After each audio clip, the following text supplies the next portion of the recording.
തീർത്ഥയാത്രയിലേക്ക് എല്ലാ പ്രേക്ഷകർക്കും സ്വാഗതം. ഇന്നത്തെ തീർത്ഥയാത്ര നമ്മൾ പതിവ് പോലെ ആരംഭിക്കുകയാണ്. ഞങ്ങൾ ഇന്ന് എത്തിയിരിക്കുന്നത് കോട്ടയം ജില്ലയിൽ നിങ്ങൾക്ക് ഏവർക്കും സുപരിചിതമായ പുതുപ്പള്ളി സെയിൻറ്റ് ജോർജ് ദേവാലയത്തിലാണ്. ഒരു ദേശത്തിൻ്റെ മുഴുവൻ കാവൽനാഥൻ എന്നറിയപ്പെടുന്ന സെയിൻറ്റ് ജോർജ് പുണ്യവാന്റെ തിരുസന്നിധി, വിശുദ്ധ ഗീവർഗീസ് ബഹനാൻ സാദാമാരുടെയും പരിശുദ്ധ ദേവമാതാവിൻ്റെയും അത്ഭുത സാന്നിധ്യത്താൽ അതിധന്യമായ ഒരു ദേവാലയം.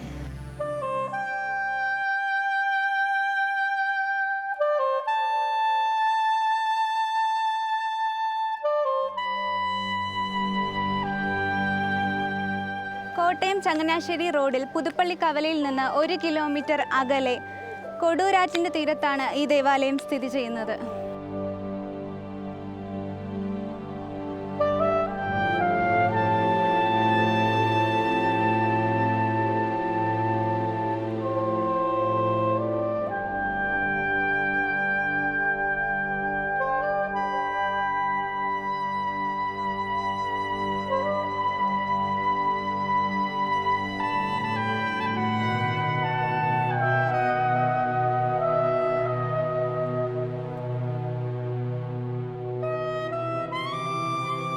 വിളിച്ചാൽ വിളി കേൾക്കുന്ന പുതുപ്പള്ളി പുണ്യവാളന്റെ മുമ്പിൽ അനുഭവ സാക്ഷ്യങ്ങളുമായി നാനാജാതി മതസ്ഥർ ഈ ആരാധനാലയം സന്ദർശിക്കുന്നു.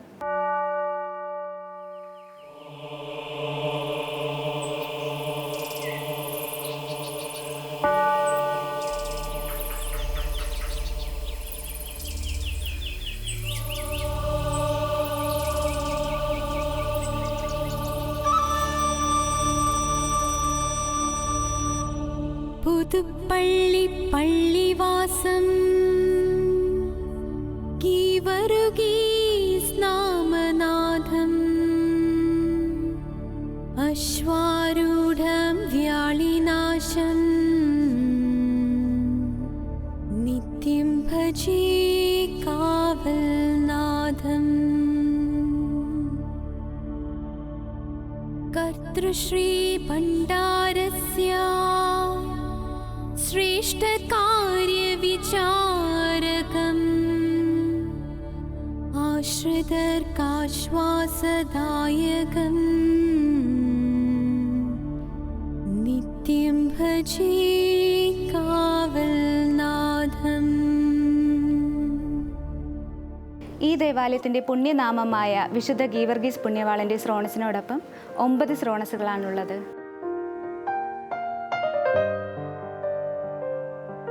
മർത്തശ മുനിയമ്മ, മൊർ തിയുലേത്തി, വിശുദ്ധ തോമാസ് ലീഹ, പരിശുദ്ധ പരുമല ഗീവർഗീസ് മാർ ഗ്രിഗോറിയോസ് തിരുമേനി എന്നിവരുടെ ആത്മീയ ചൈതന്യത്താൽ അനുഗ്രഹീതമാണ് ഈ ദേവാലയത്തിൻ്റെ അൾത്താരകൾ.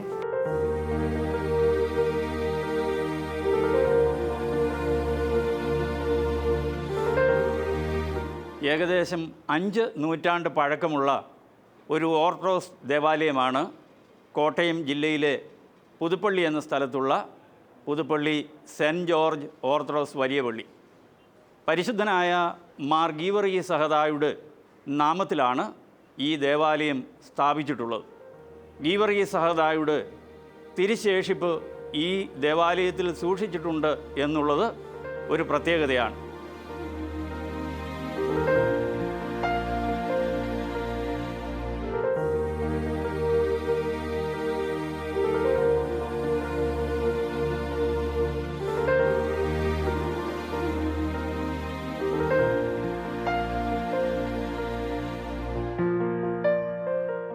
ഇവിടെ വിശ്വാസത്തോടുകൂടി അനുദിനം വന്നുകൊണ്ടിരിക്കുന്ന വിശ്വാസികൾക്ക് ലഭിച്ചുകൊണ്ടിരിക്കുന്ന അനുഭവങ്ങളുടെയും വെളിച്ചത്തിൽ ഈ ദേവാലയത്തെ പൗരസ്ത്യ ജോർജിയൻ തീർത്ഥാടന കേന്ദ്രമായി പരിശുദ്ധ കാതോലിക്ക ബാവ തിരുമനസ്സുകൊണ്ട് ഏതാനും വർഷങ്ങൾക്ക് മുമ്പ് പ്രഖ്യാപിച്ചിട്ടുണ്ട്.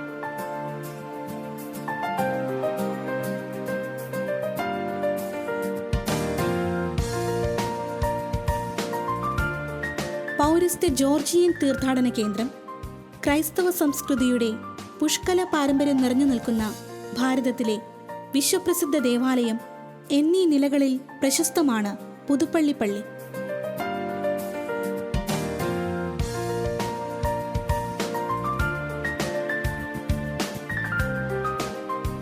വിശുദ്ധരായ ഗീവർഗീസ് ബഹനാൻ സഹദാമാരുടെയും ദൈവമാതാവിൻ്റെയും ദിവ്യ സാന്നിധ്യത്താൽ അനുഗ്രഹീതമായ ഈ ആരാധനാലയം ആചാരാനുഷ്ഠാനങ്ങളുടെ തനിമ കൊണ്ടും ഏറെ ശ്രദ്ധേയമാണ്.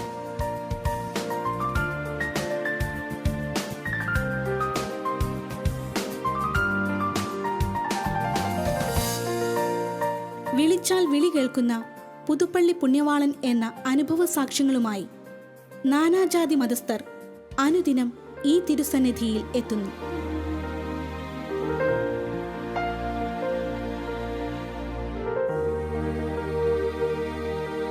ദേശക്കാരുടെ കാവൽനാഥനായി ക്രൈസ്തവരോടൊപ്പം മറ്റുള്ളവരും വിശ്വസിക്കുന്നു. പുതുപ്പള്ളി സെൻറ്റ് ജോർജ് പള്ളി എൻ്റെ ഇടവകയാണ്. വിശുദ്ധ ഗീവർഗീസ് സഹത ഈ നാടിൻ്റെ കാവൽ ഭടനായിട്ടാണ് ആ വിശുദ്ധ നാമധേയം എല്ലാവരും കണക്കാക്കിയിട്ടുള്ളത്. ഈ ഇടവകയുടെ ഈ നാടിൻ്റെ അനുഗ്രഹവും അതുതന്നെയാണ്. ആദിവ്യാധി വിനാശകം രോഗദുഃഖാദിമോചകം യേശുനാഥ മഹാഭക്തം നിത്യം ഭജേ കാവൽനാഥം.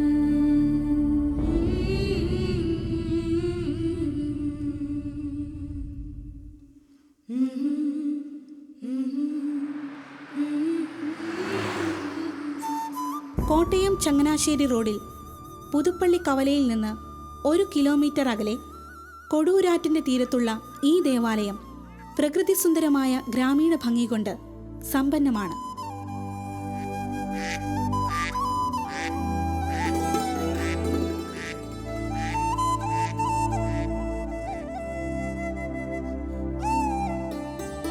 കാടായി കിടന്ന പ്രദേശം പിൽക്കാലത്ത് നാടായി മാറിയതാണ് പുതുപ്പള്ളി. പള്ളി എന്നതിന് പൂർവ്വ ദ്രാവിഡ ഭാഷയിൽ ആവാസ കേന്ദ്രമെന്നും അർത്ഥമുണ്ട്.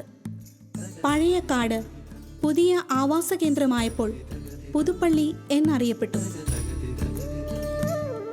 ക്രൈസ്തവ സംസ്കൃതിയുടെ പുഷ്കല പാരമ്പര്യം നിറഞ്ഞു നിൽക്കുന്ന അപൂർവ ദേവാലയങ്ങളിലൊന്നാണ് പുതുപ്പള്ളിപ്പള്ളി. 5 നൂറ്റാണ്ടുകൾക്ക് മുമ്പ് തെക്കുംകൂർ രാജാക്കന്മാരുടെ അനുമതിയോടുകൂടി സ്ഥാപിതമായതാണ് ഈ പള്ളി. 1557 പള്ളി സ്ഥാപിക്കപ്പെട്ടതെന്ന് വിശ്വസിക്കുന്നു. ആദ്യത്തെ ദേവാലയം വിശുദ്ധ ദൈവമാതാവിൻ്റെ നാമത്തിലാണെന്ന് ആണ് അറിയപ്പെടുന്നത്. പിന്നീട് വിശുദ്ധ ബെഹനാൻ സഹദായുടെ നാമത്തിൽ ഈ പള്ളി സ്ഥാപിക്കപ്പെട്ടു. പുതുപ്പള്ളി മണ്ണിൽ കനകം വിളയിച്ച ക്രിസ്ത്യാനികളുടെ സംഖ്യ വർദ്ധിച്ചപ്പോൾ വലിയ പള്ളി നിർമ്മിക്കണമെന്ന തീരുമാനത്തിൽ തർക്കമുണ്ടായി. ആ തർക്കത്തിന്റെ കൂടിയാലോചനയിൽ വിശുദ്ധ ബഹനാന്റെ പഴയ പള്ളിയുടെ ഭാഗങ്ങളും അൾത്താരയും നിലനിർത്തി പുതിയ പള്ളി നിർമ്മിക്കാൻ തീരുമാനമായി. ഈ സമയം മലങ്കര സഭയ്ക്ക് ലത്തീൻ ഭരണത്തിൽ നിന്ന് സ്വാതന്ത്ര്യം ലഭിച്ചിട്ട് 97 വർഷം പൂർത്തിയായിരുന്നു. അങ്ങനെ മാർത്തോമ 5 മാർ ഗീവർഗീസ് സഹദായുടെ നാമത്തിൽ ഇന്നത്തെ പുതുപ്പള്ളി പള്ളി പണിയാൻ അനുവാദം നൽകിയത്. പിന്നീട് പുതുപ്പള്ളിയിലെ ഇടവകകൾക്ക് മാത്രമല്ല, പുതുപ്പള്ളി ദേശത്തിൻ്റെ തന്നെ കാവൽനാഥനായി സെന്റ് ജോർജ് പുണ്യവാളൻ അറിയപ്പെട്ടു. പുതുപ്പള്ളി പള്ളിവാസം ഗീവർഗീസ് നാമനാഥം അശ്വാരൂഢം വ്യാളിനാശം നിത്യം ഭജേ കാവൽനാഥം. ഈ ഗീവർഗീസ് നാമത്തിലുള്ള ഈ ദേവാലയത്തിൽ ധാരാളം വിശ്വാസികൾ ആ സഹദായോട് അപേക്ഷിക്കുമ്പോൾ ഉപേക്ഷിക്കാത്ത സഹദ എന്നാണ് അറിയപ്പെടുന്നത്. എന്നെ സംബന്ധിച്ചിടത്തോളം ജീവിതത്തിലെ ഉയർച്ചകൾ എല്ലാം വിശുദ്ധ ഗീവർഗീസ് സഹദായുടെ അനുഗ്രഹം ഒന്നുകൊണ്ട് മാത്രമാണ്. പലപ്പോഴും ഈ പള്ളിയുടെ പ്രധാന മദ്ബായുടെ താഴെ മുട്ടുകുത്തി കണ്ണീരോടെ അപേക്ഷിച്ച കാര്യങ്ങൾ നടക്കാതിരുന്നിട്ടില്ല.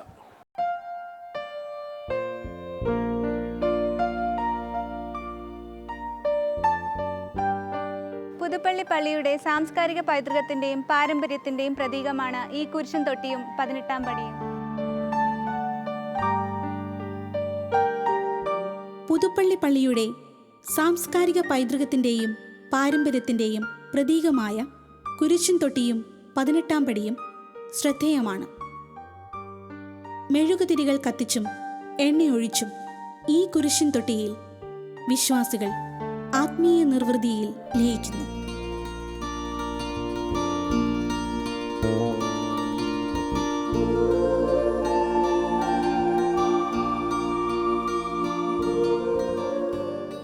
പന്ത്രണ്ട് സ്ലീഹന്മാരെയും 72 അറിയിപ്പുകാരെയും പ്രതിനിധീകരിച്ച് 84 തിരികളാണ് ഈ കുരിശിൻ തൊട്ടിയിലുള്ളത്.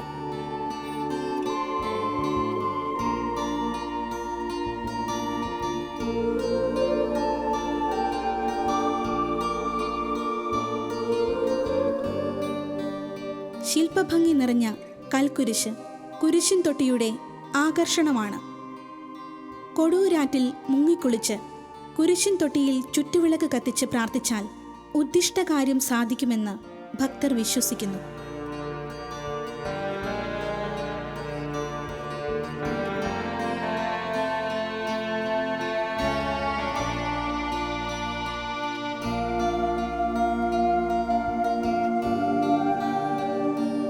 ഒരു കാലത്ത് കഠിനമായ കുറ്റകൃത്യങ്ങൾ ചെയ്യുന്നവരെ ഈ കുരിശിൻ തൊട്ടിയിൽ നിർത്തി സത്യം ചെയ്യിക്കുക പതിവായിരുന്നു.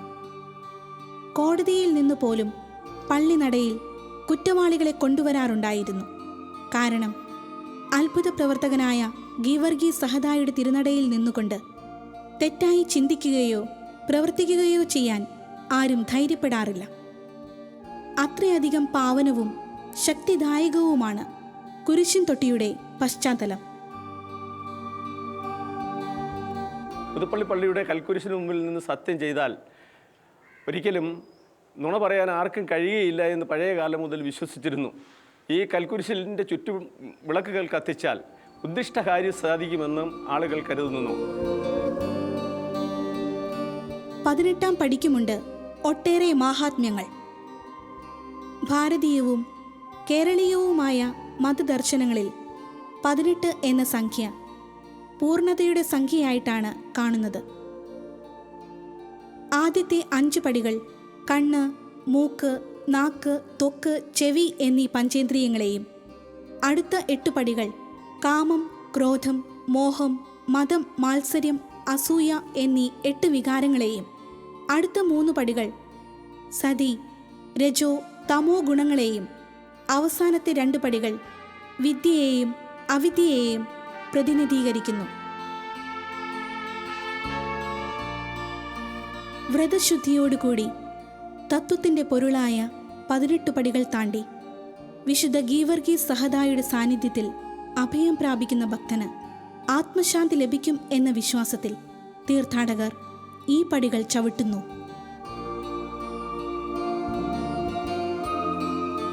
നാനാ ജാതി മതസ്ഥരായ ആളുകൾ ദേവാലയത്തിലേക്ക് വന്നുകൊണ്ടിരിക്കുന്ന കാഴ്ച കാണാം. വൈകിട്ട് 9 മണി വരെയുള്ള സമയത്ത് ആർക്കും ദേവാലയത്തിൽ പ്രവേശിച്ച് പ്രാർത്ഥിക്കുന്നതിനും നേർച്ച കാഴ്ചകൾ അർപ്പിക്കുന്നതിനും ഉള്ളതായ സൗകര്യം ഇവിടെയുണ്ട്.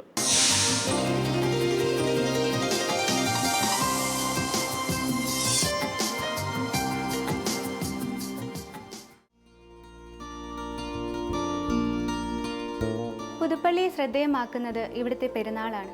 മെയ് 6, 7 തീയതികളിലായി ആഘോഷിക്കുന്ന ഈ തിരുനാൾ കേവലം മതപരമായ ആഘോഷങ്ങളെക്കാൾ ഒരു ദേശീയ ഉത്സവമായാണ് ഇവിടുത്തുകാർ കൊണ്ടാടുന്നത്.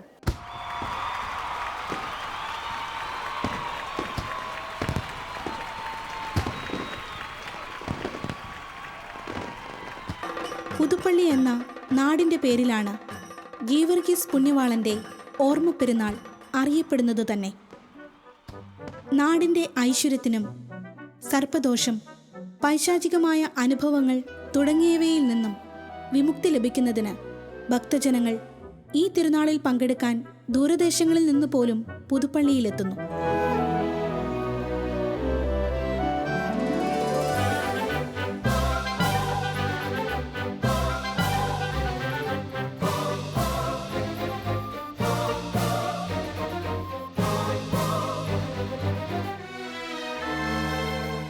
ഇവിടെ മെയ് 6-7 തീയതികളിൽ നടക്കുന്ന വിശുദ്ധ ഗീവർഗീസ് സഹദായുടെ നാമധേയത്തിലുള്ള തിരുനാൾ ലക്ഷക്കണക്കിന് ജനങ്ങൾ അതിൽ പങ്കെടുക്കും.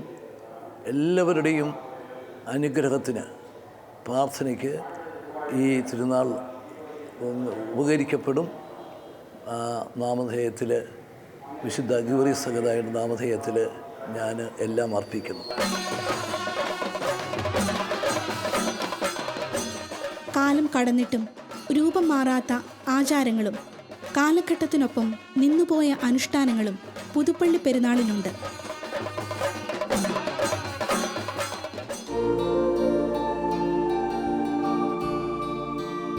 പെരുന്നാളിന് 10 ദിവസം മുമ്പ് മേടം 15-ന് കൊടിമരമിടുന്നു.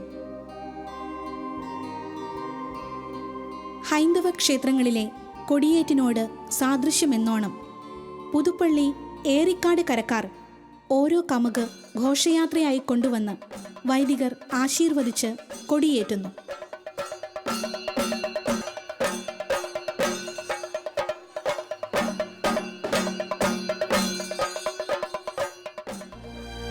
പെരുന്നാളിൻ്റെ തലേനാൾ, അതായത് മേടം 23-ന് ഉച്ച കഴിഞ്ഞ് ഇടവക അംഗങ്ങൾ സംഘം ചേർന്ന് ആഘോഷത്തോടെ വിറകു കൊണ്ടുവന്ന് സൂക്ഷിക്കുന്നതാണ് വിറകിടിയിൽ ചടങ്ങ്.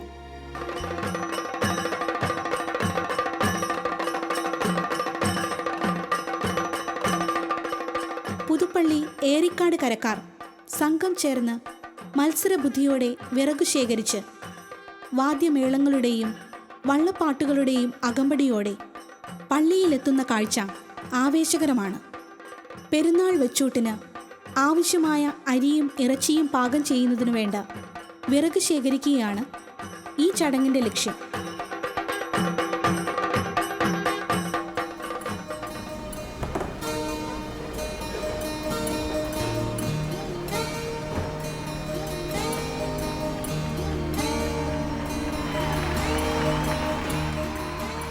ഇടവകയിലെ കുബേര കുചേല വ്യത്യാസമില്ലാതെ എല്ലാവരും ചടങ്ങിൽ പങ്കെടുക്കുന്നു.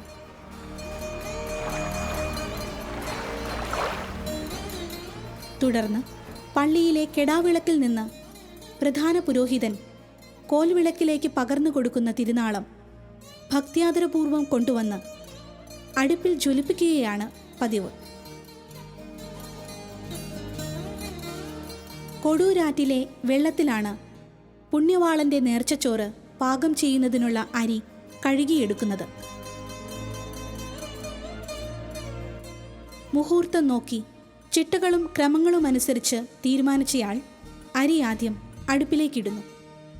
വെച്ചൂട്ടിനുള്ള അരി ഇടുന്നത് രാത്രി 1 മണിക്കാണ്. അരിയിടിയിൽ കഴിഞ്ഞ് 2 കുർബാനയുണ്ടാകും. പുലർച്ചെ കഴിയുന്ന ആദ്യ കുർബാനയ്ക്ക് ശേഷം 11 മണിയോടുകൂടി സമാപിക്കുന്ന രണ്ടാമത്തെ കുർബാന കഴിഞ്ഞ് ചരിത്രപ്രസിദ്ധമായ വെച്ചൂട്ട് ആരംഭിക്കുന്നു.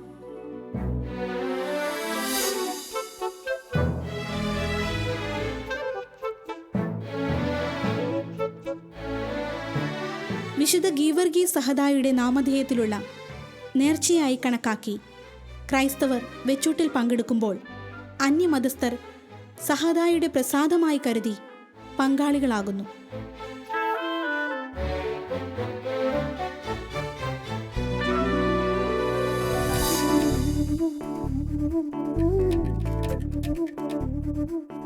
പുതുപ്പള്ളി പള്ളിയിലെ പ്രസിദ്ധമായ മറ്റൊരു നേർച്ചയാണ് കോഴി നേർച്ച. നേർച്ചയായി ലഭിക്കുന്ന കോഴികളെ പെരുന്നാൾ ദിവസം വെട്ടിക്കൊന്ന് മാംസമെടുത്ത് പാകം ചെയ്ത് നേർച്ചയായി വിളമ്പുന്നു.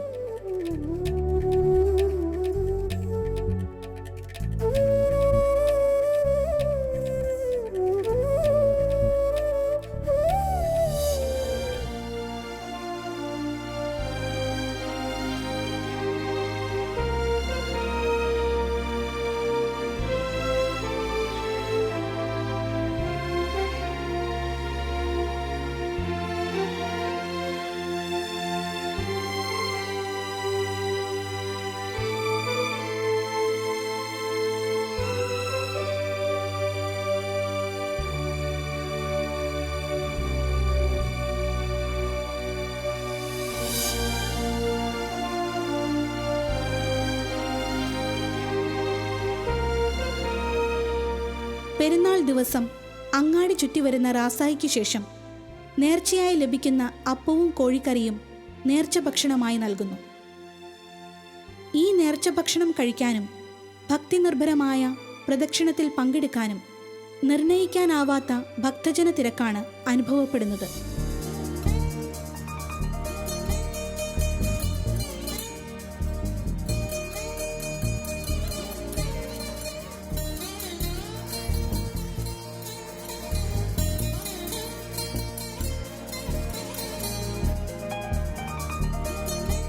അപേക്ഷിക്കുന്നവരെ ഉപേക്ഷിക്കാത്ത മാർ ഗീവർഗീസ് സഹദായുടെ മധ്യസ്ഥതയ്ക്കായി ഇവിടേക്ക് കടന്നു വരുന്ന ഏവർക്കും അനുദിനം അനുഗ്രഹങ്ങൾ ധാരാളമായി ലഭിക്കുന്നു എന്നതിൽ സന്തോഷിക്കുന്നു, ദൈവത്തെ മഹത്വപ്പെടുത്തുന്നു.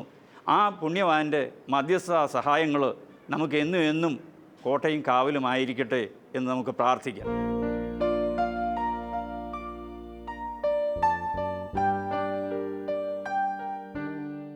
വിളിച്ചാൽ വിളി കേൾക്കുന്ന പുതുപ്പള്ളി പുണ്യവാളന്റെ തിരുസന്നിധിയിൽ അണയാനും കാവൽനാഥനായി വിശുദ്ധ ഗീവർഗീസ് സഹദായുടെ സംരക്ഷണം അനുഭവിക്കാനും തീർത്ഥാടകർ പുതുപ്പള്ളി പള്ളിയിലേക്ക് ഓരോ നിമിഷവും പ്രവഹിക്കുകയാണ്. സെയിൻറ്റ് ജോർജ് പുണ്യവാളൻ്റെ അത്ഭുത പ്രവർത്തനങ്ങളാൽ പ്രശസ്തമായ സെയിൻറ്റ് ജോർജ് പുതുപ്പള്ളി ദേവാലയത്തിലേക്കുള്ള ഇന്നത്തെ തീർത്ഥയാത്ര ഇവിടെ പൂർണ്ണമാകുന്നു. അടുത്തയാഴ്ച മറ്റൊരു തീർത്ഥാടന കേന്ദ്രവുമായി ഞങ്ങൾ നിങ്ങളുടെ മുമ്പിലെത്തും. കാത്തിരിക്കുക. പുതുപ്പള്ളി പള്ളിവാസം ഗീവർഗീസ് നാമനാഥം അശ്വാരൂഢം വ്യാളിനാശം നിത്യം ഭജേ കാവൽനാഥം കർത്തൃശ്രീ ഭണ്ഡാരസ്യ ശ്രേഷ്ഠകാര്യവിചാരകം ആശ്രിതർക്കാശ്വാസദായകം നിത്യം ഭജേ